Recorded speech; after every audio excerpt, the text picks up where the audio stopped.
Arutz Sheva, Israel National TV, and Or Olam, the Center for Biblical Zionism, present Ari Abramowitz and Jeremy Gimpel. The world only hears an Israeli voice. We want the world to hear a Jewish voice. We're all part of the same body, and that body is Israel. And shows Israel despite, in spite, because this is where God hangs out. Hashem is with us.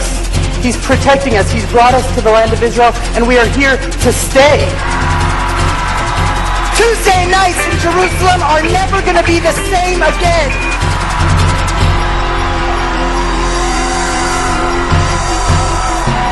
Live from the heart of Israel, welcome Tuesday Night Live in Jerusalem. Tonight we have a special treat for you all. I met Rebbe Soul just a couple of weeks ago. I get to meet all these amazing people since doing the TV show. And his music is the essence of the ingathering of the exiles. That's the way I see it. He brings music, themes, ideas from Yemen, from Europe, from Morocco, from all around the world, bringing all those sparks of holiness now back to the land of Israel. So please, everyone, give a round of applause to Hamakor. All right, it's good to be here with you all, Tuesday Night Live. We're going to start off with a song called Imish Kafeh.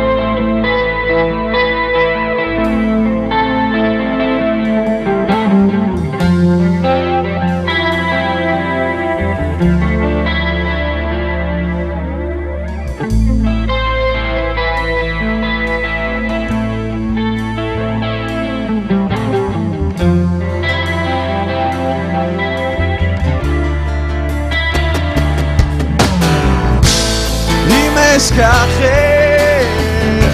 ירושלים תשכח ממני אם אשכחך ירושלים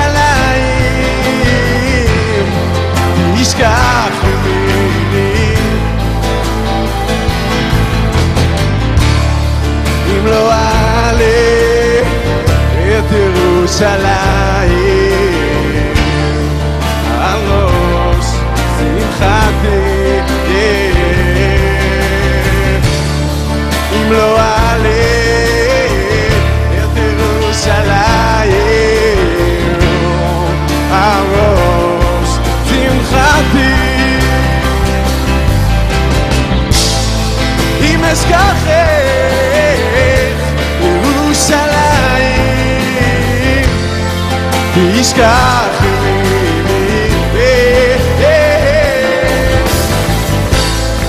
אם אשכחך ירושלים תשכח ממני אם לא אעלה את ירושלים הראש שמחתי אם לא אעלה את ירושלים הראש שמחתי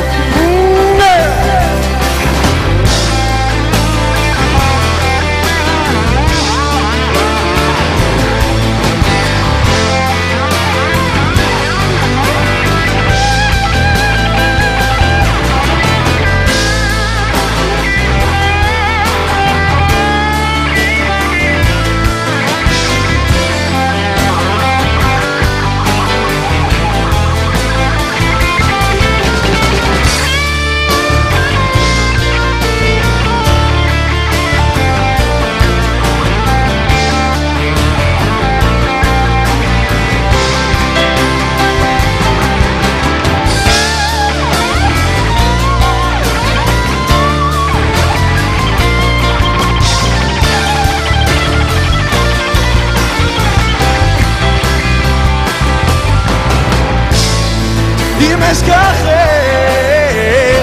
ירושלים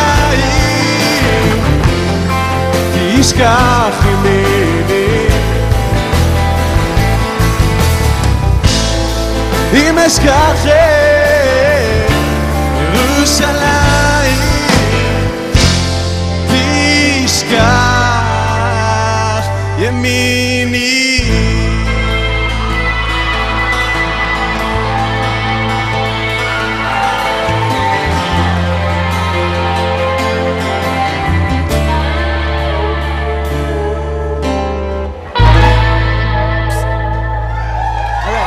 Thank you so much.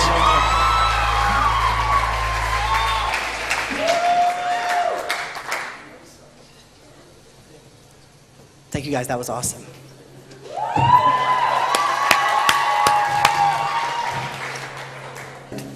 Shalom everybody and welcome to Tuesday Night Live in Jerusalem.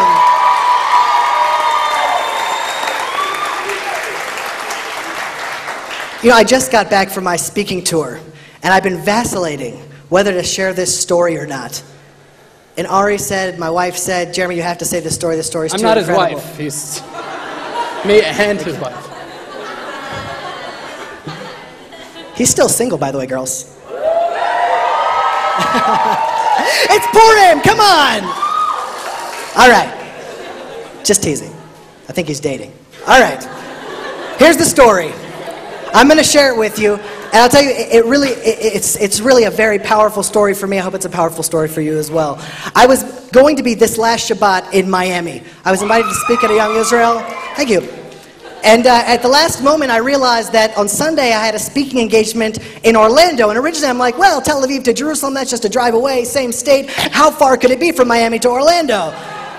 I realized then that's like driving from the Golan to Eilat. And I said, okay, goodness, I better stay in Orlando for Shabbat. For those of you that don't know, there's not really much of an Orthodox Jewish community. So I said, SOS, Ari, hook me up with Chabad. I know there's a Chabad there, please. So there are two Chabad houses, and Ari set me up with one of the Chabads there. And I went in to the guy's house for Shabbat. I met the rabbi, such a tzaddik, such Mesirut Nefesh. Baruch Hashem, that there are such dedicated Jews that are scattered around the world that are so dedicated to bringing the Jews back to Torah. He turned his garage into a shul. And Shabbat morning, I walked into his garage, and immediately I just started saying Shabbat Shalom to everyone. I say, Shabbat Shalom, Shabbat Shalom, I'm Jeremy, great to meet you. When are you coming to Israel? And the first guy I come up to, he's kind of like, Shabbat Shalom. I'm like, that was awkward. I'm like, Shabbat Shalom. And I just kind of kept on. I went to the next person, And after services, the rabbi asked me to speak. And I said, great. So I got up and I spoke. I spoke about Israel, speaking what's happening here, kind of getting people excited, ignited about Israel, ignited about Judaism. And this man now, the formal service is over. He's next to his wife. He has a little boy, I think about 2 years old. And his wife is clearly not as observant as he is. And he stands up after I speak and he says, you know, I have to say something. There's a miracle happening in this room tonight. And everyone's like, what's he talking about? He says, on Wednesday, my wife and I discovered Israel National Radio. And on Thursday, we discovered Israel National TV. And we saw Tuesday Night Live in Jerusalem. And we saw the show about Sderot. And after that show, it was so powerful, my wife decided that she had to take a step closer to Jerusalem, a step closer to Judaism. And she decided to come to synagogue for the first time. And when you walked in and we saw Jeremy Gimpel in the synagogue in Orlando, we didn't know what to do. That was confirmation. It was a sign from God that we were meant to be in synagogue. Out of all the synagogues that Jeremy could have been in, here in the garage of this rabbi's home, he walks in. It was Tuesday Night Live that brought my wife here. We've now decided that we're moving to Atlanta next month, but our hearts are now in Israel. And we're going to be moving to Israel.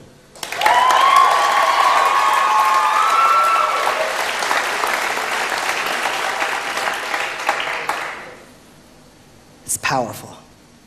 It's the hidden hand of God. Megillat Esther, the scroll of Esther. Esther, we all know, means hidden. Megillah means scroll, but it also means to reveal. So what is Megillat Esther? It's literally revealing the hidden. Megillat Esther is the only book in the Tanakh that doesn't mention God's name even once. I mean, you read the end of the book and you're like, my goodness, the tree that Haman prepared for Mordecai, he was hung on that tree. At the end, the Jews celebrate. And what a victory. God is great. What a miracle. And in the end, God's name isn't mentioned even once. As the last book attached to the Tanakh, Hashem leaves us with the most profound message. He says that from now until the very end of days, there will not be manifest miracles. There's not going to be a splitting of the Red Sea. There's not going to be man from heaven. My miracles will be performed through people, through nature. There will be a hidden hand of God behind every action. Our jobs are to reveal that hidden hand of God. In 1967, the greatest manifest miracle occurred to the Jewish people in 2,000 years. In 6 days, we liberated Judea, Samaria, Gaza, the Golan Heights. We reunited Jerusalem. In 6 days, who wins a war in 6 days? It was a manifest miracle. But you know what? It wasn't supernatural. It took a lot of Jewish sacrifice. It took a lot of Jewish power. It took a lot of Jewish blood.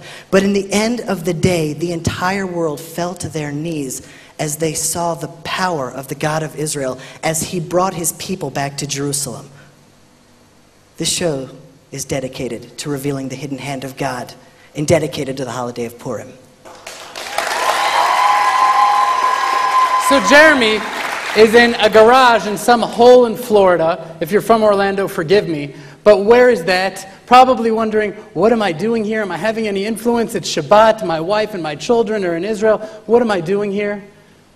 And God sends him this man to reaffirm that he's on the right path. In my life, I call that the spice cart. I always say to Jeremy, Jeremy, this is my spice cart. Why? Because we remember when Joseph was sold into slavery. The rabbis say that usually traders would go through carrying sulfur and other stinky stuff. But this time, they had fragrances and perfumes and beautiful smells. And that is where Joseph was sold into slavery, onto this beautiful spice cart. A spice cart to me is when God reaffirms that he is with us. And although we're in seemingly adverse circumstances, he gives his signature. And sometimes God lets us know that we're not on the right path. We stub our toe. We get a parking ticket. Or a totalitarian megalomaniac decrees that he will wipe our people off the planet.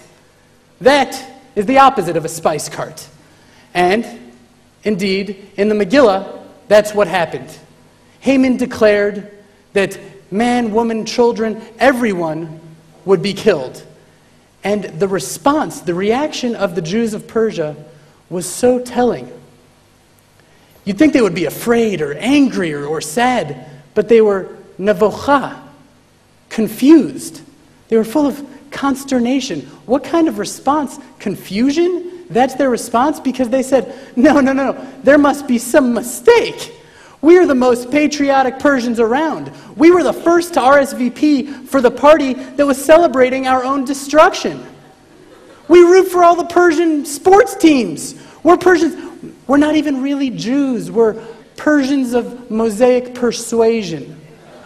As the Jews in Germany said, and of England and France and Switzerland, and all of the different countries that we've been expelled from or murdered throughout history. We never seem to learn. One moment of respite, one moment of rest when we're not being persecuted, and we say, oh, this time it's different, this time we're safe. All we need to do now is deny who we are, assimilate completely, and we can once and for all just disappear and be accepted. But that's not what happens. That's not where it goes.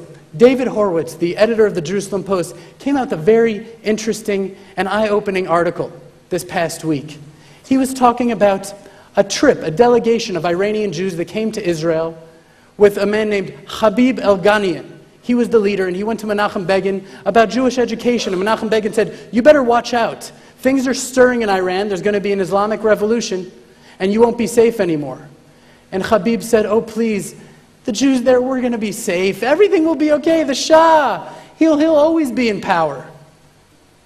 And they returned to Iran. And less than 1 year later, the Shah was overthrown. Ayatollah Khomeini came into power, and Habib Elghanian was on trial for friendship with the enemies of God and summarily executed. He then goes on to speak about the Jews of Venezuela. What's happening today in Venezuela? Hugo Chavez and the government is very anti-Semitic and anti-Jewish. They have regular raids on Jewish schools, on Jewish country clubs, on synagogues. What are they going to find? Rugelach and bagels? Why are they raiding all of these Jewish institutions? To instill fear and let the Jews know that they're being watched. And one man said, his name was Roberto Khan, and he was a wealthy guy. He owned a textile plant in Caracas. And what did he say? He said, the problem with us Venezuelan Jews is that you can never live like this anywhere else. You would need to have 10 times as much money to live this place anywhere else in the world. You see, Jews in the exile often live very well, with a lot of comforts that give them an illusion of security. They really enjoy themselves in the exile very often. Jews in the exile, they can be so totally connected to Torah and mitzvahs, and yet miss the entire point. The Gemara in Masechet Chulin on Daf 132 says, Esther min ha-Torah minayin. How do we know that Esther was foreseen in the Torah?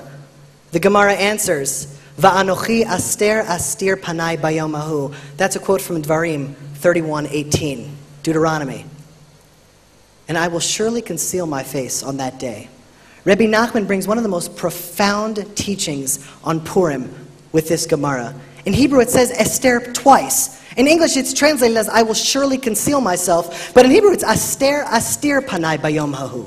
And Rabbi Nachman says there are two kinds of concealments. There are two kinds of being distant from God. There's one distant that we all know.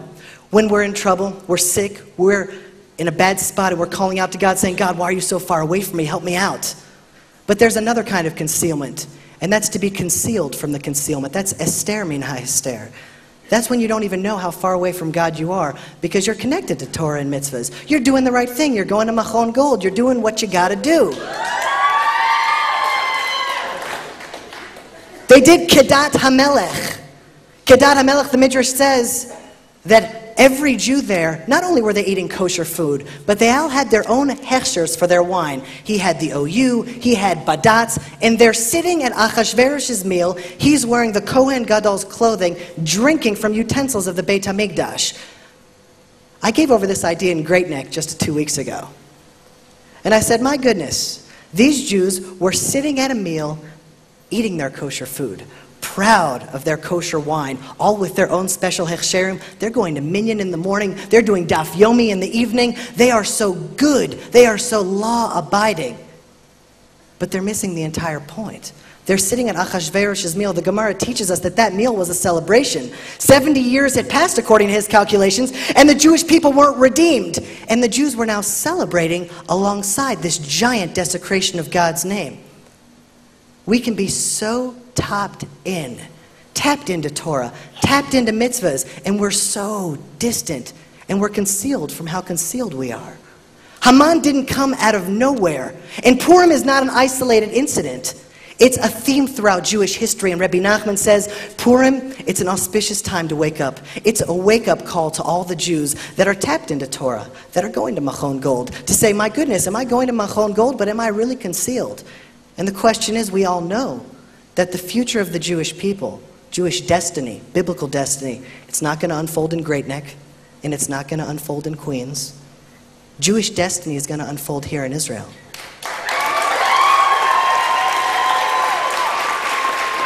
Rabbi Nachman Kahana, he's a famous rabbi in the old city of Jerusalem, and he has an incredible teaching about why the story of Purim is so relevant for us today. He brings the story from the Talmud, in the book of Megillah, in the tractate of Megillah, 7 Aleph, where Esther goes to the rabbis and she says, the story of Purim, the Megillah, it should be included in the Tanakh. And they say, well, for a book to be included in the Tanakh, it can't just be a miracle, but it has to be a miracle that's significant for the future. After all, the story of Hanukkah, that was a miracle, but Sefer HaMaccabim, the book of Maccabees, is not in the Tanakh. And she said, but yes, it is. It is relevant for the future. And the rabbis did indeed include it in the Tanakh. The future is now. What we need to understand as a people is that these times are auspicious. Because as we look back into the Megillah, into Purim, I'm sure that the Jews of that time looked at Mordechai, and they thought that he was indeed the cause of the decree to destroy the Jewish people, his incitement of Haman. And they probably thought that they're going to the banquet of Achashverosh, that was really putting down the barriers and allowing them to assimilate. But really, hindsight is 20/20, and thank goodness now we know that it was their very assimilation that caused the decree. And it was the faith in God and the pride of being a Jew that Mordechai displayed that saved the Jewish people in those times. What saved the Jewish people in those times was Jewish pride. Now, there are two miracles in the Megillah that I always feel are kind of overlooked. The first miracle is that the Jews actually believed that Haman was going to do it. They believed that they were going to get killed. For some reason, the Jews have some sort of genetic disorder that we only believe our enemies on the trains to Auschwitz. Only then we wake up. I was in South Carolina, and I spoke to a group of Jews and non-Jews, and in the questions and answers segment, people said, so what do you think about the future for America? And I said, you know what? I don't see a bright future for the Jews of America. And all of these Israel-loving non-Jews were going, and the Jews were shocked, seeing these Jew-loving non-Jews. And they're all saying, that's right, I have non-Jewish friends, I know exactly what the future of America is. And in Israel, it's so fascinating. We have an enemy that says, I want to kill you. And we say, oh, but let's sit down and we can talk about it. And he says, no, I want you dead. And it's like, well, can't we just go to Annapolis and we'll sit over a cup of tea? And he's like, no, I want to throw you into the sea. Oh, so you're saying it's about the settlements. No, I'm not saying it's about the settlements. I want you dead. And we say, oh, maybe if we give you Jerusalem. Well, Jerusalem would be nice, but you know what? I'm going to kill you. And the Jews don't get it. The miracle of Purim was that the Jews got it. And then what did they do? What did they do? What did they do? They didn't establish AIPAC. They didn't try politics. They realized, my goodness, we're in trouble. Who do we turn to? Do we turn to President Bush? Do we turn to Achashverosh? I mean, we were just at his party. We had such good ties. AIPAC has done such a wonderful job. What did they do? They turned to God. That's miracle number 2. Now, the Torah is the spiritual blueprint. And all things look so random. The world seems, people are being killed, Jews are coming back. What's going on? Asher korcha baderech is the power of Amalek to convince us that all of this is just random. But in the Torah, we have a pattern, we have a code, we have a key. We know exactly what's going on. And now is the time that the Jewish people wake up and we all come back to Jerusalem and celebrate Purim with all our Jewish brothers and sisters.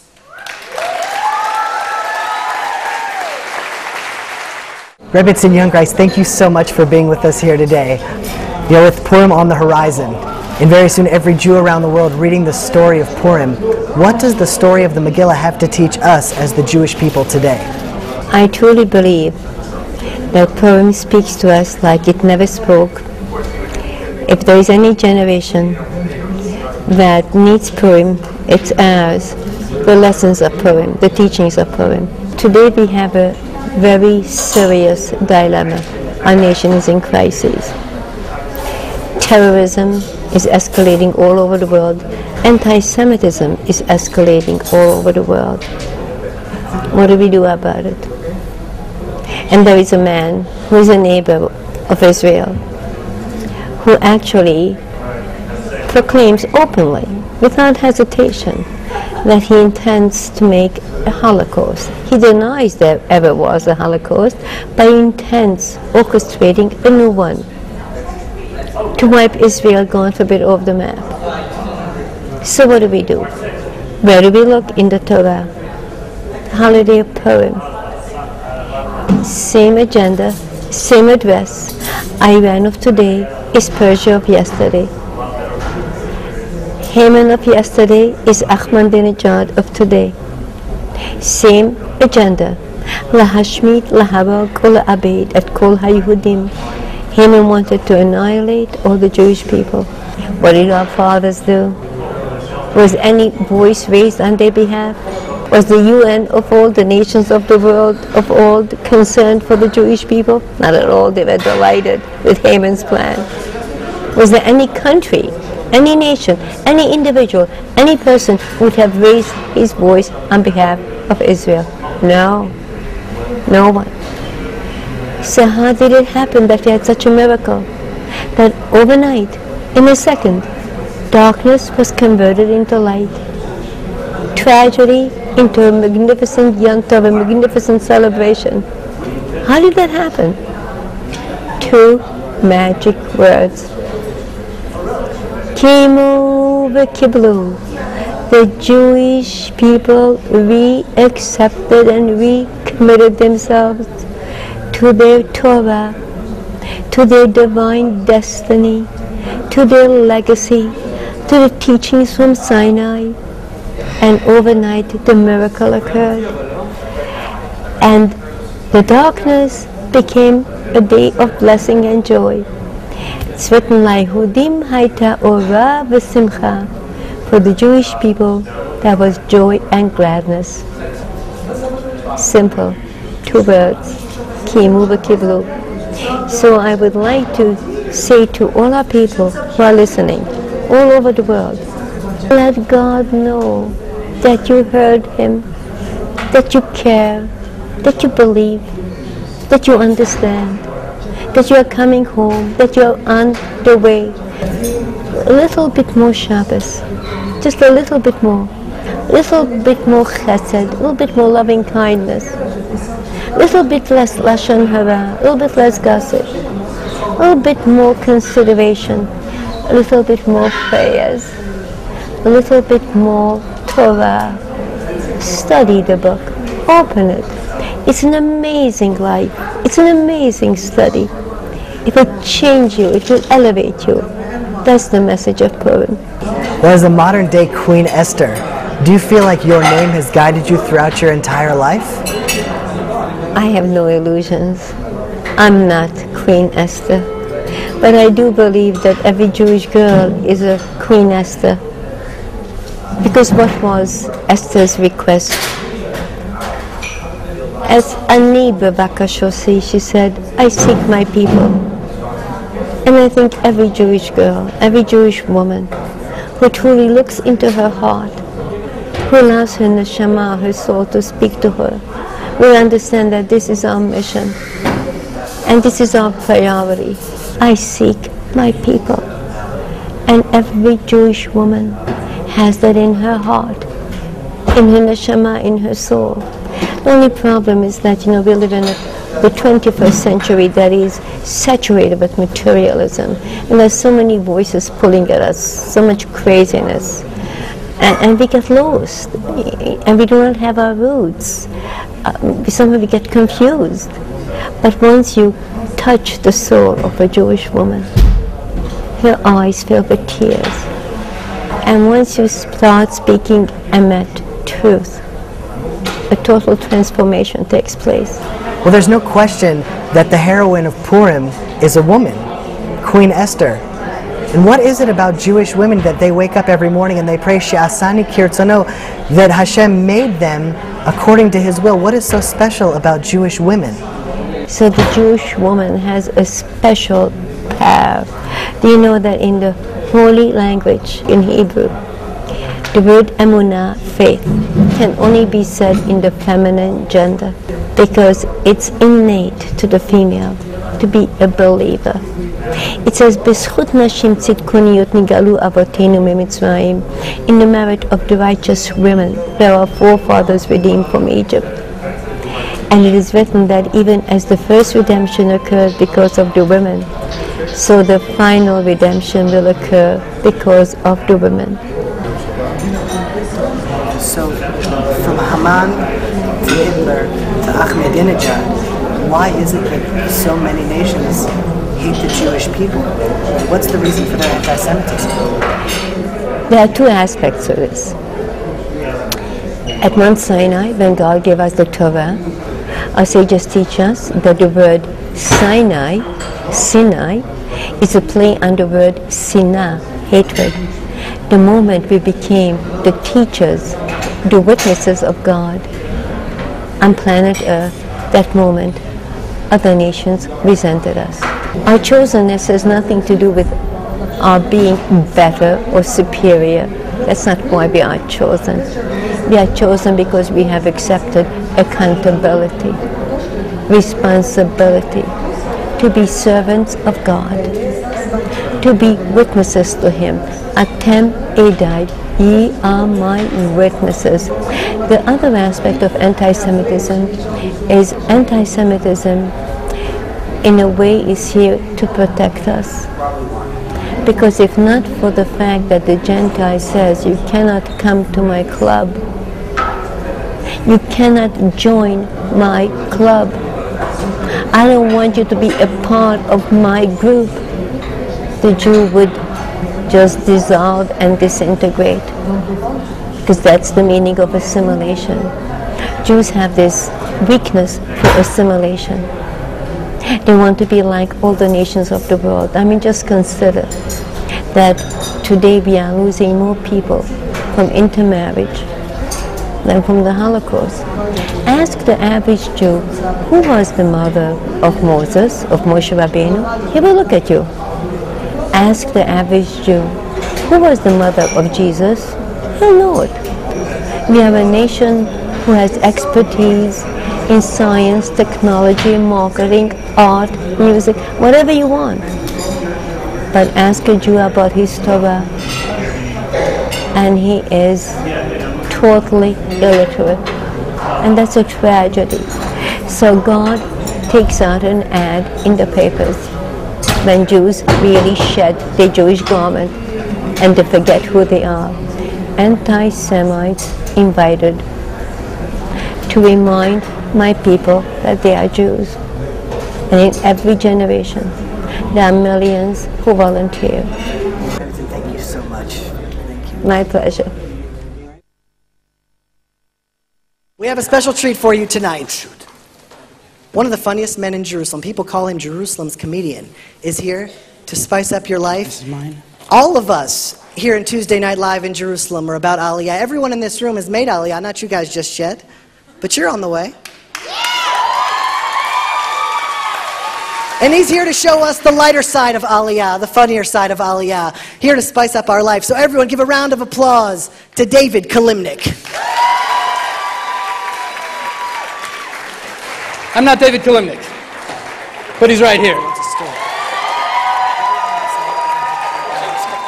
Now, David Kalimnik, guy originally from Rochester, New York. I met him, out of all places, in Houston, Texas, at my parents' home. He was traveling through, and he has come here and really shaken things up. He has brought smiles and happiness to Jerusalem, founded Off-the-Wall Comedy. Give a little word about Off-the-Wall Comedy. Off-the-Wall Comedy Basement is actually the first comedy club in this city, Jerusalem.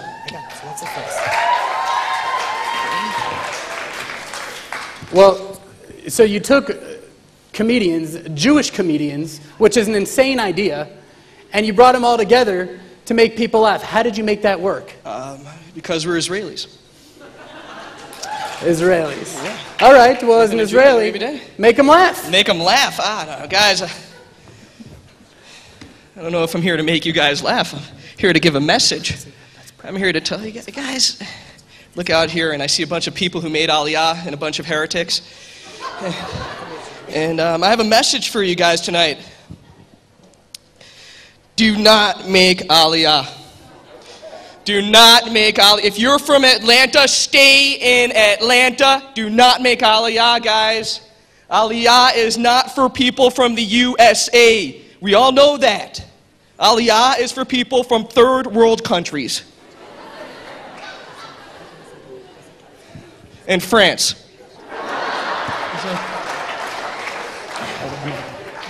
Now they figured, hey, people in France want to kill us because we're Jewish. So we'll move to the Middle East.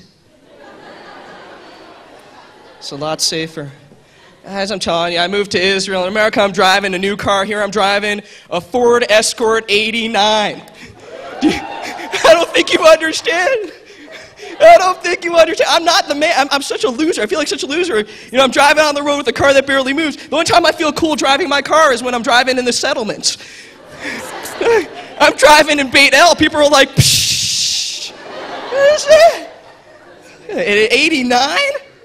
Chit Chadesh.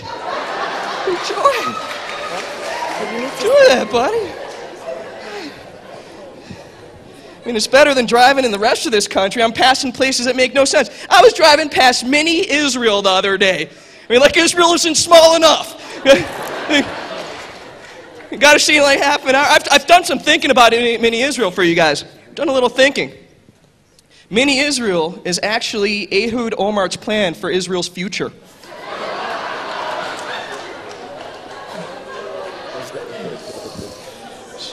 Just give it a few days, guys. The end of the heat con suit. That's it. That's it. That convergence plan, that's going to be Israel. A little miniature golf course. No holes.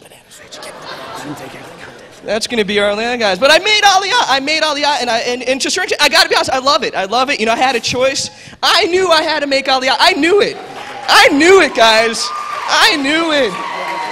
Please, I'm living in Rochester, New York. I'm a Jew. I got to live someplace where it's hotter. You know, I got a choice. I can live in Jerusalem with Americans, or I can move down to South Florida, live with Israelis. Yeah? Got to make decision, and I love it. And we have revolutionaries in our land. I'm watching my core great man, but Chaim David takes Jewish music after 2,000 years, revolutionizes the lyrics, takes a yai, nai, nai, changes it to a yai, my. That's what this land is about. It's about the revolutionaries, guys. You know, we have the messages here, the ministry of safety for Purim. I think it's very important we take their message to heart. I know a lot of you are thinking, do not drink and drive this Purim. Ministry of Interior has given us that message, and I believe it's important to stick to that. On Purim, do not drink and drive.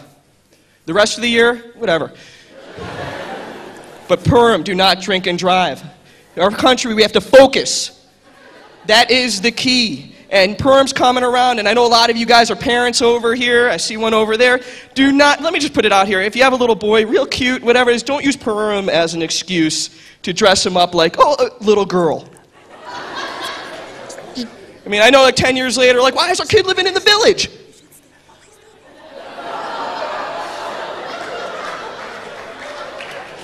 Esther? Hamalka?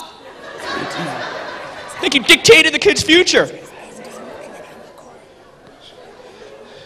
So guys, I'm here to help. And I know a lot of you are thinking Israelis are not good people. But they are. A lot of people, because I know a lot of times you're like, you go to Israel, you're like, how are you doing? Shalom! It's like, shoot, I'm sorry. Didn't mean that. You know, Shabbat is really hard sometimes. You go over to an Israeli, it's like Shabbat Shalom, Umevorach! Try to beat that, Mr. Funny. What is this? Just wait for Pesach. What are you talking about? Moadim l'simcha. Chakim zmanim l'sason. Let's go. Yeah, take a jacket. But it's because they care. Israelis care. You don't notice it, but I was watching this Israeli guy driving his car. He hit a guy on the street. That is not funny. But it was fine because it wasn't Purim, so who cares? You know? But it didn't stop there. The Israeli guy got out of his car. He went over to the guy on his bike that he hit. And he started to scream, look what you did to my car! Because Israelis care. See, you don't understand. You guys do not understand. I have to move this thing. You guys don't understand because what happens? What happens? You come to this land. There's a frustration. Everything comes small. In America, you have a barbecue. It goes from here to here. Everybody gets a steak. Here I've been to Yom HaAtzmaut. What do they give you? A mangal. It's like a matchbox. I mean, you have to wait a half an hour for a naknikiya. Like, what, would you want another naknikiya? Wait, this is time cooking. It takes time. There's only one thing that comes big in this country. Toilet paper. Got to buy 120 rolls at once. I mean, you know what I'm talking about. You use Molette, it feels good, right? Come on, you want to use it for the next 3 years. Napkins, who cares? Nobody got toilet paper. But I'm telling you, it doesn't make a difference. And I'll be honest with you, and I'll show you exactly why it doesn't make a difference. Because the bathroom is tiny.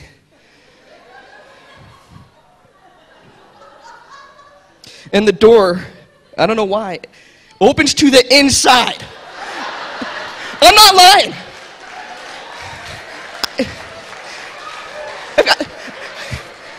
I've got to sneak into my own bathroom. What are you supposed to do in this position? 911. I know I'm stuck. I don't know how to get into an Israeli bathroom. They never taught me this in the US. Yeah, by the way, it's pretty dark in here. Yeah, where's the light switch?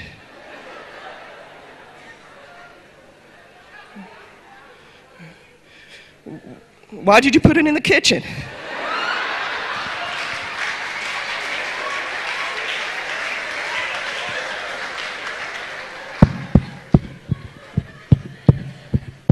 Yeah, can you guys please put on my bathroom light? I didn't mean to put on your living room. They put the light switch in the kitchen of my neighbor's house. Why? I have no idea. But I'll tell you this one thing about Israelis. They do care.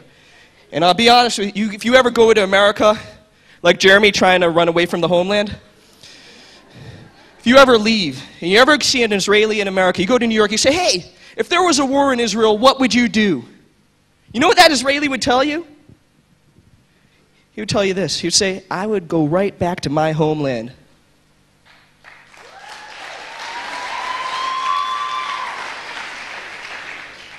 To be with my people.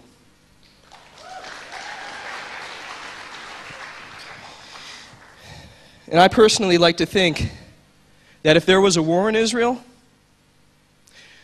I would do the same exact thing. I'd be right back in Rochester, New York. Thank you very much, guys. Purim Sameach.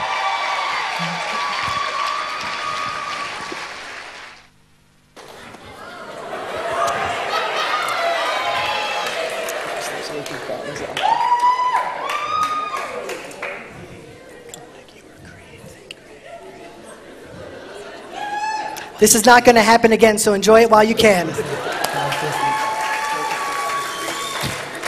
We're here to call the Jews of the world back to Israel. We're here to say, non-Jews, stand with the Bible, for crying out loud. But the story of Purim is Revach veHatzala yavo laYehudi mimakom acher. Relief and deliverance will come to the Jews from another place. God has the back of every Jew, even if they're Mr. Banana Man. And may we all enjoy the wonderful holiday of Purim together in Yerushalayim. Not next year, this year. Shalom from Jerusalem.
Come on, sing it with us.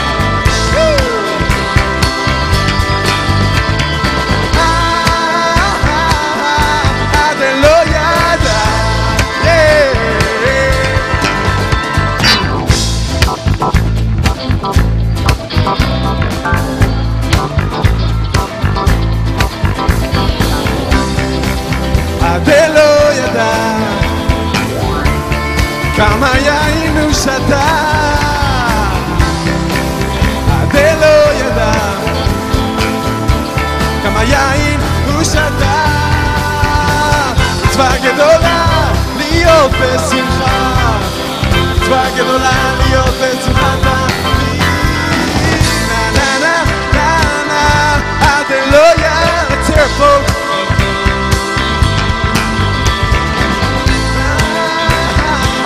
עד לא ידע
All right, thank you so much.